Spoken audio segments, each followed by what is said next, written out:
শুভ সকাল বন্ধুরা, ভোজদেবীকে তোমাদের সবাইকে স্বাগত জানাই।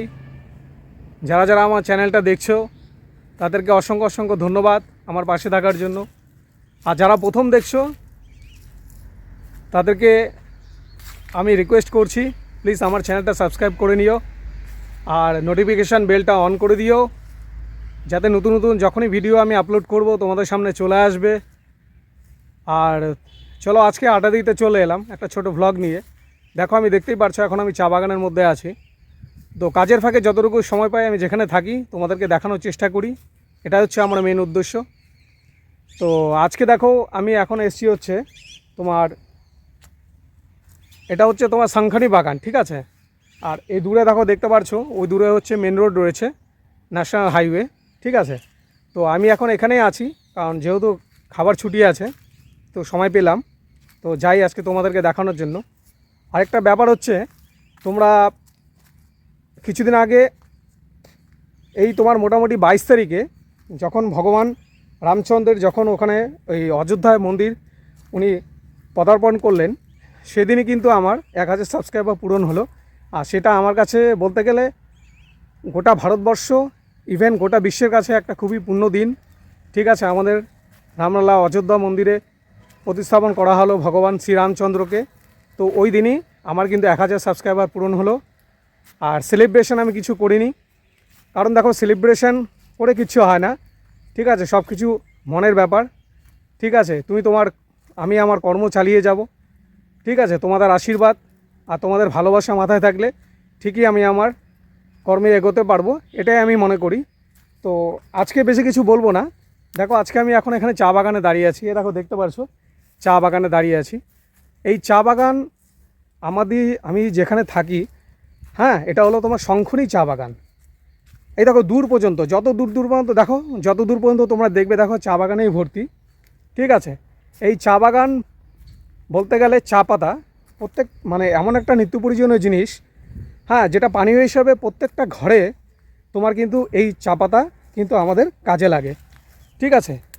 আর চা বাগানের জীবনটা কিন্তু খুবই পরিশ্রমের জীবন। মানে তোমরা যখন দেখবে চা বাগানে যারা ভদ্রমহিলারা কাজ করেন, ইভেন যারা পুরুষরা আছেন তারাও কাজ করেন, খুবই পরিশ্রম করেন কিন্তু, ঠিক আছে।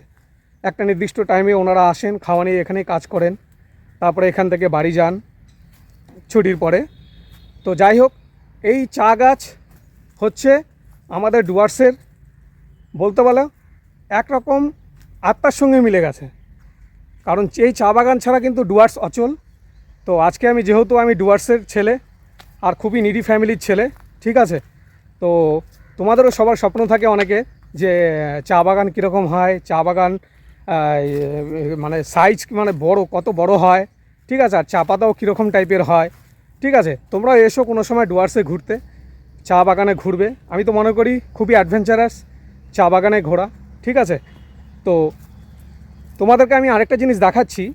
এই যে চা পাতা যে মেনলি যে চা পাতা তোলা হয়, এই দেখো এই পাতাটা দেখতে পাচ্ছ, এই 3টে পাতা, এই পাতাটা কিন্তু মেনলি ফ্যাক্টরিতে চলে যায় চা পাতা বানানোর কাজে, ঠিক আছে। ফ্যাক্টরিতে বিভিন্ন রকম প্রসেসের মাধ্যমে এই চা পাতা আমাদের প্রত্যেকের মানে দৈনন্দিন জীবনে ঘরে ঘরে পৌঁছে যায়। তো আশা করি তোমাদের ভিডিওটা ভালো লাগবে। আর যদি ভালো লাগে বন্ধুরা প্লিজ একটা লাইক করে দিও আর কমেন্টস করে দিও, ঠিক আছে। আর আমাকে এগিয়ে যেতে সাহায্য করো। তো আমাদের মেনলি কিন্তু এই ডুয়ার্সে মানে প্রচুর পরিমাণে কিন্তু চা বাগান আছে, ঠিক আছে। পাহাড় জঙ্গলে ঘেরা ডুয়ার্সের সৌন্দর্য, ঠিক আছে। তো পাইপ লাগিয়ে দিল চা বাগানের একটা, মানে জল ছাড়া কিন্তু চা গাছ কীভাবে করে বাঁচবে। তা তোমরা দেখতেই পারছো খুবই পরিশ্রম, ঠিক আছে। এই ওনারা দেখো স্টাফরা যারা আছেন তারা কিন্তু ওই পাইপ টাইপ নিয়ে সব আয়োজন করছেন, কারণ জল দেওয়ার ব্যবস্থা, কারণ শীতকালে তো জল থাকে না, তো যার জন্য একটু আয়োজন করা হচ্ছে।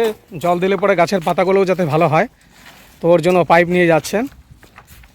তো তোমাদের চা বাগান অ্যাকচুয়ালি কী বলো তো, চা বাগান খুবই সৌন্দর্য ঘেরা, ঠিক আছে। মানে তোমরা যদি না আসো এখানে বুঝতে পারবে না।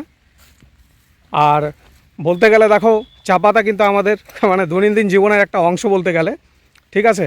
আর সবথেকে বড় কথা হচ্ছে, যারা কাজ করেন চা বাগানে তাদেরকে কিন্তু অসংখ্য অসংখ্য মানে ওনাদের পরিশ্রমের জন্য কিন্তু আজকে আমরা এই চা পাতাগুলো কিন্তু আমাদের বাড়িতে পেয়ে যাচ্ছি, ঠিক আছে। বলতে গেলে গোটা বিশ্বে বলতে গেলে, হ্যাঁ, শুধু ভারতবর্ষ নয়, গোটা বিশ্বে কিন্তু এই চা পাতার খুব প্রচলন, মানে খুবই ফেমাস বলতে গেলে। তো যাই হোক বন্ধুরা, তোমরা দেখতে থাকো আমার ব্লগটা, ঠিক আছে। বড় কথা হলো, দেখো আমি চলতে ফিরতে আজকে আমি যেখানে যাই, আমি প্রথমে আগেও বলেছি, তো আমার ব্লগের মধ্যে দেখবে যে অনেক কিছু আমি দেখানোর চেষ্টা করি। কারণ দেখো, আমি সাধারণ মানুষ, আমি সাধারণভাবে থাকাটা বেশি পছন্দ করি। তো আমার চলার পথে যে সমস্ত জিনিস আমি আমার চোখে পাই, তো সেটাও কিন্তু তোমাদের সামনে তুলে ধরার চেষ্টা করি। এখন দেখো আমি এই রাস্তাতে দাঁড়িয়ে আছি। এই রাস্তাটা হলো হচ্ছে তোমার নিউকলাঙ্ক বাগানের দিকে যায়। এই সাইডটা হয়ে গেল তোমার নিউকলাঙ্ক বাগান, দেখতেই পারছো। ওখানে বাগানে তোমার হসপিটাল আছে, ঠিকই আছে, ওখানে স্কুল টিস্কুল সবই আছে। বাগানের স্টাফরা যারা থাকেন, কোয়ার্টার্স ওখানেই আছে। আর এই যে রাস্তাটা দেখতে পাচ্ছ, এটা কিন্তু ন্যাশনাল হাইওয়ের সঙ্গে কানেকশন হয়ে গেল। ওই যে রাঙ্গামাটি ব্রিজটা তোমরা দেখতে পাচ্ছ দূরে, এই রাঙ্গামাটি ব্রিজের সঙ্গে কিন্তু কানেকশন হয়ে গেল এই রাস্তাটা, ঠিক আছে। আর বলতে গেলে ডুয়ার্সে কিন্তু অনেক কিছু ঘোরার জায়গা আছে, ঠিক আছে। আর যখন তোমরা আসবে, আর ডুয়ার্সের মানে কত সুন্দর, মানে তোমাদের যে কত ভালো লাগবে মন থেকে বলছি, ঠিক আছে। আসলে না আসলে কিন্তু তোমরা বুঝতে পারবে না। আর আজকে দূর দূরান্ত থেকে যারা আমার ব্লগটা দেখছো, তাদের কাছে একটাই রিকোয়েস্ট, তো আমার ব্লগগুলো দেখো ভালো মতো, ঠিক আছে। আর যদি কোনো মানে ভুল করে থাকি, সেটাও আমাকে কমেন্টসে জানিয়ে দিও, আমি তার জন্য রেডি আছি সব সময়। তো চলো, আজকের মতো আমি এখানেই রাখলাম। হ্যাঁ, এই হলো হচ্ছে আমার চা বাগান ঘেরা। যেহেতু আমি মাটির মানুষ, মাটিতে থাকাটাই বেশি পছন্দ করি। ঝাঁ চকচকে জীবনটা কিন্তু খুব একটা বেশি পছন্দ নয় আমার। আমি সাদামাটা ছেলে, সাদামাটাভাবেই থাকতে চাই। তো আজকে আমি সেটাই তোমাদের সামনে উপস্থাপন করলাম। তো আজকে আমি যেহেতু রেল শ্রমিক, আমি আজকে কাজের ফাঁকে আমি খাওয়ার ছুটিতে তো এলাম এখানে, যেখানে আমরা খাওয়া দাওয়া করি, এই জায়গাতেই আমরা বসি। বেসিক্যালি যখন আমাদের খাবার ছুটি হয়, আমরা এখানেই বসি, খাওয়া দাওয়া করে যতটুকু সময় পাই খাওয়ার টাইমে আমি এগুলো দেখানোর চেষ্টা করি তোমাদেরকে, আশেপাশের ভিউগুলো। তো তোমাদের কেমন লাগছে আমি ঠিক বুঝতে পারছি না, কিন্তু আশা করি তোমাদের ভালো লাগবে। আমি এই বলে আজকে আমি আমার ব্লগটা শেষ করলাম। তোমরা ভালো থেকো, সুস্থ থেকো। আর প্লিজ যারা যারা নতুন আছো চ্যানেলে, তারা চ্যানেলটাকে সাবস্ক্রাইব করে দিও, আমাকে আগে মানে এগোতে সাহায্য করো, এটাই তোমাদের কাছে প্রার্থনা করব।